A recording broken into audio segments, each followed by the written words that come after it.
Ang akong kumpari labihang laguta, kay ang iyang asawa piting palahubuga. Tagsa ka butilya tunga bunra, dili gyud mo undang hangtod nga maluya. Ug kung mahubog na pirti nga sa baa, magpataka na lang og katawa. Magsigi og kanta bisag pirting yabaga, murag gyud og giihang baka.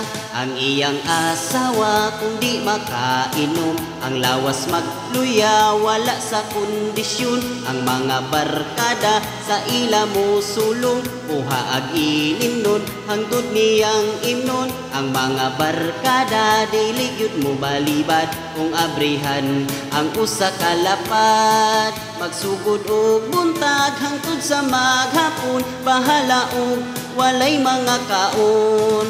Ang iyang asawa pirti nga hubuga, musayaw-sayaw pa bisag walay sunata. Pirti ng katawa sa mga barkada, kay ang kurma mura nagbuang.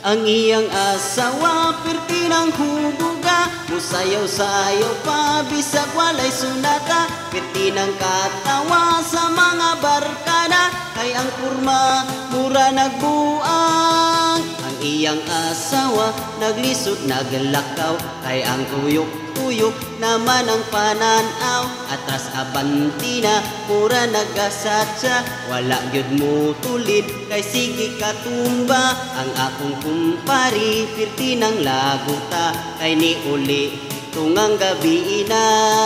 Iyang gikasanan wala pa jud pakiya, nagsigira og gising-isi. Nihunong og yaw-yaw ang akong kumpari, kay ang asawa naghubog pante.